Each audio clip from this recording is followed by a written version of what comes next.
पश्चिम बंगाल में सबसे बड़ी अग्नि परीक्षा है। चुनावी पिच सेट है। ममता और मोदी के बीच सीधी टक्कर है। उत्तर प्रदेश में भी 2027 के चुनावी दंगल से पहले ये साल बहुत इंपॉर्टेंट है। ब्राह्मण वोटर्स के नाम पर अखिलेश यादव ने सबसे बड़ा दांव खेलने की कोशिश की है। बिहार जीतने के बाद बीजेपी के हौसले बुलंद है। सीएम योगी के फेस पर बीजेपी पूरी ट्रैक तैयार कर रही है। इंटरनेशनल हलचल की भी बात होगी। ट्रंप जो शांति दूत बनना चाहते हैं, नोबेल पीस प्राइज चाहते थे, नहीं मिला। अब 2026 पर फिर से तैयारी तो भली कर रहे हो, लेकिन हैं बैकफुट पर ही, पिछले साल की तरह ही।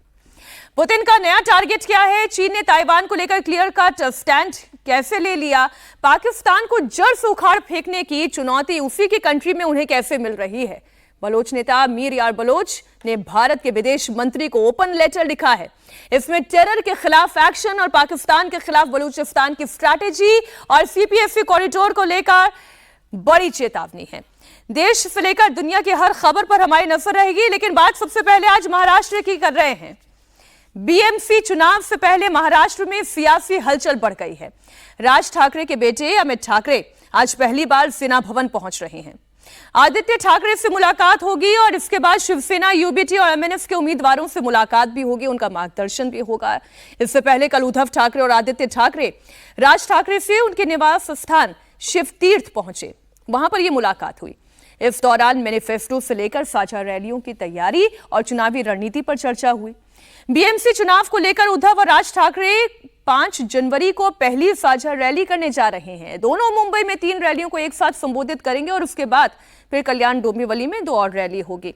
साथ ही ठाणे, मीरा भाईंदर, नासिक में भी एक साथ रैलियां करने वाले हैं। ये तो वो खबरें हैं जो हमें पता है, लेकिन खबर के पीछे की भी खबर होती है और अंदर की खबर सारी रखते हैं समीर चौंगावकर जी। तो सबसे पहले चर्चा आप ही से शुरू की जाए। मुंबई में क्या फडणवीस को रोक पाएंगे ठाकरे ब्रदर्स? देखिए, मुझे लगता है काफ़ी देर कर दिए उद्धव ठाकरे और राज ठाकरे ने। ये ठीक है कि बीएमसी के अंदर उद्धव ठाकरे का शिवसेना का एक प्रभुत्व रहा है। अगर देखेंगे 1996 से लगातार उनका मेयर बनता रहा है। हालांकि 2017 में देखेंगे तो सिर्फ 2 सीटों का फर्क था बीजेपी और शिवसेना के बीच में, क्योंकि दोनों अलग अलग चुनाव लड़े थे। लेकिन बीजेपी ने गठबंधन का धर्म निभाते हुए उद्धव ठाकरे की शिवसेना को मेयर का पद दिया था।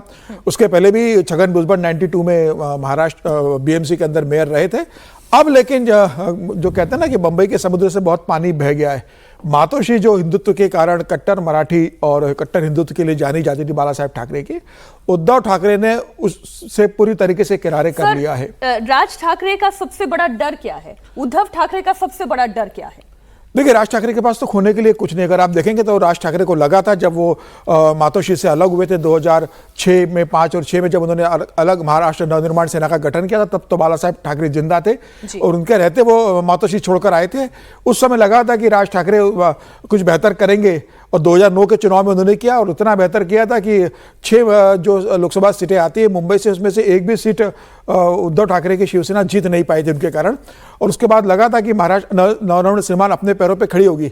नासिक में उन्होंने अपना मेयर बनाया, लेकिन उसके बाद उनका जो पतन शुरू हुआ कि आज की तारीख में उनके पास एक भी पार्षद नहीं। अगर आप देखेंगे तो फिलहाल उनके पास पार्षद नहीं है, एक विधायक नहीं है। 1.5 से 2% का वोट बैंक उनके पास विधानसभा में रहा है। 5% के करीब उनके पास कॉर्पोरेशन में रहा है।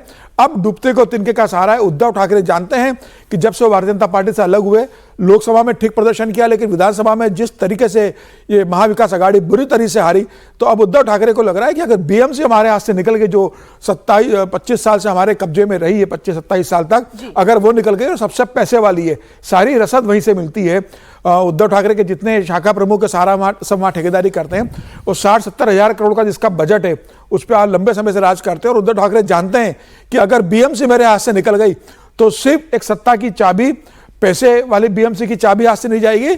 यह बंबई के अंदर मैसेज चला जाएगा कि बंबई का मराठी मानुष भी अब एकनाथ शिंदे के साथ चला गया है, भारतीय जनता पार्टी के साथ चला गया है। और यह मैसेज न जाए, मराठी मानुष कम से कम मुंबई का उनके साथ बचा रहे किसी भी तरीके से। इसलिए दोनों भाइयों ने ठाकरे परिवार साथ में आए हैं और दोनों मराठी अस्मिता के नाम पर इस बार चुनाव लड़ रहे हैं, क्योंकि राज ठाकरे के आने के बाद उत्तर भारतीय वोट मिलेंगे नहीं। क्योंकि जिस तरीके से उत्तर भारतीय के साथ वो मारपीट करते रहे, तो राज ठाकरे और उद्धव ठाकरे ने सोच लिया है कि जो 40% का मराठी वोट बैंक है, उस पर हमें ध्यान केंद्रित करना है। और अगर मराठी हमारे साथ एकजुट रहा तो मैं एक बड़ी ताकत बम्बई में बने रहेंगे। लेकिन ये तय है कि अब उनका मेयर बनना बहुत मुश्किल है। भारतीय जनता पार्टी और एकनाथ शिंदे मिलकर चुनाव लड़ रहे हैं। 90 सीटों पर एकनाथ शिंदे 137 सीटों पर भारतीय जनता पार्टी चुनाव लड़ रही है। इस बार भारतीय जनता पार्टी एकनाथ शिंदे मिलकर अपना मेयर बनाएंगे। उद्धव ठाकरे एक लड़ी हुई लड़ाई हार रहे हैं। हालांकि वो कितनी सीटें जीतकर क्या वो स्टैंडिंग कमेटी में अपना चेयरमैन बनाते हैं, कोई अच्छी पोजीशन में आते हैं, ये देखना बात होगी। फिलहाल उद्धव ठाकरे के लिए बीएमसी बहुत मुश्किल है। विजय जी, समीर जी ने भविष्यवाणी कर दी है कि ये नया मिलाप जितना भी हो जाए, लेकिन देवेंद्र फडणवीस की वजह से ठाकरे विलाप ही करते रह जाएंगे। ये वहां भविष्यवाणी है। समीर जी की भविष्यवाणी पर तो चैलेंज नहीं करते। अरे नहीं सर, ना बोले आप। मैं कह रहा हूं कि ये चुनाव ठाकरे वर्सेस मतलब ठाकरे ब्रदर्स या बीजेपी का नहीं है। मैं समझता हूं ये चुनाव है मुंबई जो कॉरपोरेशन है बीएमसी और मुंबई के चरित्र को तय करने का।